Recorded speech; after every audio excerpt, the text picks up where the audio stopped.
ఈ శాసనసభకు ఒక పవిత్రత ఉంది. ఈ సభలో జరిగే చర్చలను, విషయాలను, అందులోని వాస్తవాలను ప్రజలు సంపూర్ణ విశ్వాసంతో నమ్ముతారు. ఎందుకంటే ఇక్కడ అబద్ధానికి ఆస్కారం లేదు, మాటల గారడీలకు స్థానం లేదు. ప్రజల ఆశలు, ఆశయాలు, ఆకాంక్షలే తప్ప రాజకీయ ప్రయోజనాలకు ఇది వేదిక కాదు. తెలంగాణ 4 కోట్ల ప్రజల ప్రాతినిధ్యానికి ప్రతిరూపం ఈ సభ. ప్రజలు ఎంతో నమ్మకంతో, విశ్వాసంతో మనందరిని గెలిపించి ఈ సభకు పంపారు. ఈ సభలో మాట్లాడే ప్రతి మాట రాష్ట్ర ప్రయోజనాలే పరమావధిగా ఉంటుందన్న నమ్మకం ప్రజల్లో ఉంది.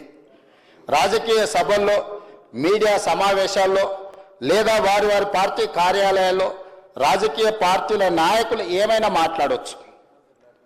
అక్కడ మాట్లాడే మాటలకు రాజకీయ ప్రయోజనమే మొదటి ప్రయారిటీ. కానీ ఇక్కడ మాట్లాడే, ఈ సభలో మాట్లాడే ప్రతి మాటకు ప్రజా ప్రయోజనమే మొదటి ప్రాధాన్యత. అది ఈ సభకున్న ప్రత్యేకత, పవిత్రత. ఇక్కడ ప్రతి మాట రికార్డులోకి వెళ్తుంది.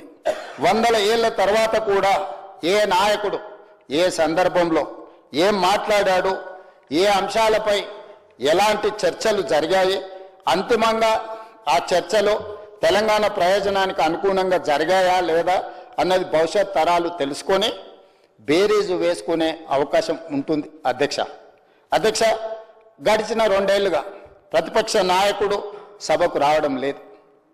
నేను పదే విజ్ఞప్తి చేస్తూనే ఉన్నా, సభకు రండి, మీ అనుభవాన్ని పంచండి.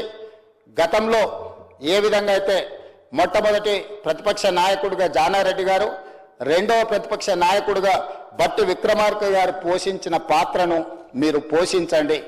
ఆనాడు మీరు మైకు ఇచ్చినా, మైకు ఇవ్వకపోయినా, మీరు అవమానించినా, నించోవడానికి అవకాశం కూడా ఇవ్వకపోయినా వాళ్ళు ఓపిక సంయమనంతో ఈ ప్రభుత్వము, ఈ ప్రజలు మన కోసం పనిచేయాలి, ఈ ప్రజలు మాకు ఒక బాధ్యత ఇచ్చిండ్రు, వ్యక్తిగా మాకు అవమానం జరిగిన, వ్యక్తిగా మమ్మల్ని దూషించిన అది మాకు మాత్రమే బాధ కలుగుతుంది.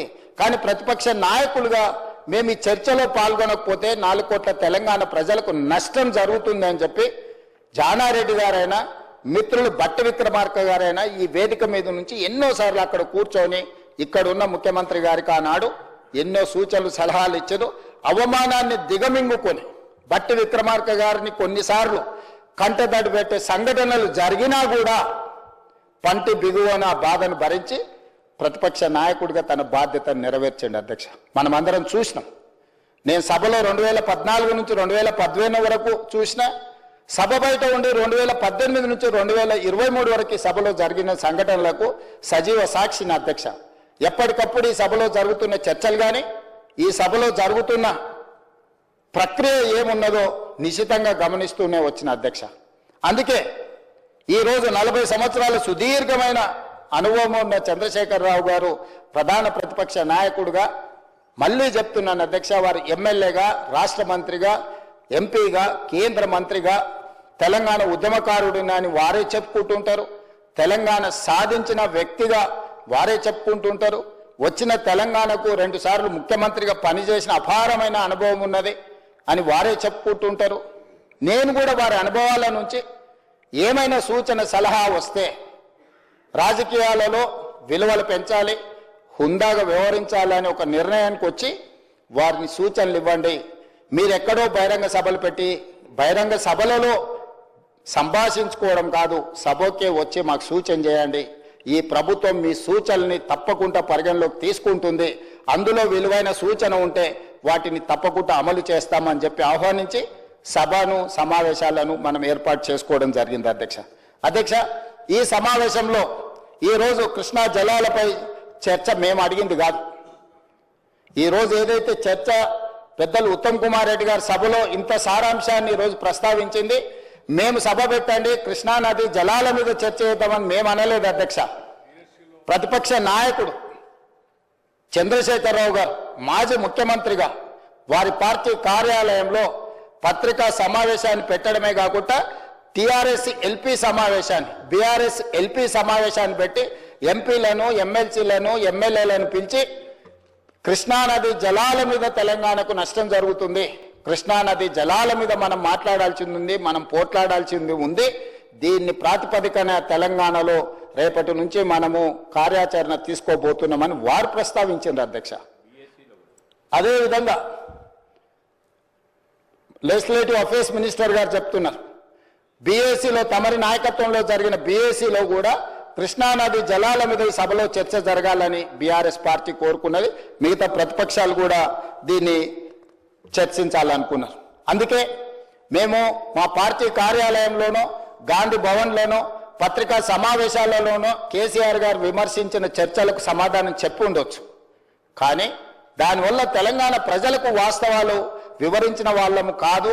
ప్రజలకు ఒకవైపు ఎవరికి వాళ్ళు ఎవరి మాటలు వాళ్ళు మాట్లాడితే ప్రజలకు పెద్దగా గందరగోళం వచ్చే పరిస్థితి ఉంటుంది. కాబట్టి సభలో ముఖాముఖి చర్చ చేయడం ద్వారా ఈ సమస్యను పరిష్కరిద్దామని సమావేశం పెడితే ఈరోజు సభకు రాలేదు అధ్యక్ష. సభకు రాకపోవడానికి కూనంనేని సాంబశివరావు గారు చెప్పారు, కారణమే లేదు అధ్యక్ష. ఈ జరిగిన చర్చల్ని ఈసారి సమావేశంలో జరిగిన చర్చల్ని మీరు నిజ నిర్ధారణ కమిటీకి ఇవ్వండి. ఎవరైనా అన్పార్లమెంటరీ పదాలు వాడడం కానీ ఎవరినైనా అవమానించడం కానీ నేను కొన్ని అంశాలు ప్రస్తావిస్తే వివరణ ఇవ్వడానికి తమరు మళ్ళీ వారికి హరీష్ రావు గారికి మీరు మైక్ ఇచ్చిండ్రు. వారు ఏం మాట్లాడినో కూడా తెలంగాణ సమాజం చూసింది. అయినా మేము సభలోకి రాము, మేము ఈ చర్చలో పాల్గొనము అని నిర్ణయం తీసుకోవడము ఇది పాలక పక్షాన్నో లేకపోతే మమ్మల్ని అవమానించడం కాదు అధ్యక్ష. ఈ సభలను అవమానించడం, చట్ట సభల పట్ల వాళ్ళకు ఉన్న చిన్న చూపు ఈరోజు బహిర్గతమవుతుంది అధ్యక్ష. ఇలాంటి నిర్ణయాల వల్ల ఏమైనా ప్రజలకు ఉపయోగం ఉంటుందా? అదేవిధంగా పత్రికా సమావేశాలలో వాళ్ళే మాట్లాడిండ్రు అధ్యక్ష. నేను కొన్ని అంశాలను ఇష్టం లేకపోయినా ఇక్కడ ప్రస్తావించదలుచుకున్నా. మీరు సభ పెట్టండి, మీ బట్టలు ఊడదీస్తామని మాట్లాడిండ్రు అధ్యక్ష బహిరంగంగా. ఆ తర్వాత చంద్రశేఖరరావు గారు మీ తోలు తీస్తామని కూడా మాట్లాడడం జరిగింది అధ్యక్ష. అందుకే నేను అడుగుతున్నా అధ్యక్ష, బట్టలు ఊడదీసేవాళ్ళు తోలు తీసేవాళ్ళు చర్చలో పాల్గొంటే తెలంగాణ ప్రజలు నిర్ణయించుకునేవాళ్ళు. ఎవరు బట్టలని తెలంగాణ ప్రజలు ఊడదీస్తారో, ఎవరు తోలు ఎవరు తీస్తారో 4 కోట్ల తెలంగాణ ప్రజలు ఈరోజు వాస్తవ పరిస్థితులను ఈరోజు చర్చకు జరిగేది ఉండేది అధ్యక్ష. అందుకే నేను ఒకే మాట చెప్పదలుచుకున్నా అధ్యక్ష. ఈరోజు ఈ చర్చల సారాంశం వారు వచ్చినా రాకపోయినా, వారి చర్చలో పాల్గొనకపోయినా తెలంగాణ సమాజానికి భవిష్యత్ తరాలకు కొన్ని వివరాలను అందించాల్సిన బాధ్యత ఈ సభ మీద ఉన్నది అధ్యక్ష. సభా నాయకుడిగా గ్రామీణ ప్రాంతాల నుంచి వచ్చిన నేను నదీ జలాలకు సంబంధించి, అదేవిధంగా నదీ జలాల కేటాయింపులకు సంబంధించి ఏ రకమైన విధి విధానాలు, పరిపాలన నిర్ణయాలు, నియమాలు ఉంటాయో కూడా ఈరోజు నేను ప్రస్తావించదలుచుకున్నా అధ్యక్ష.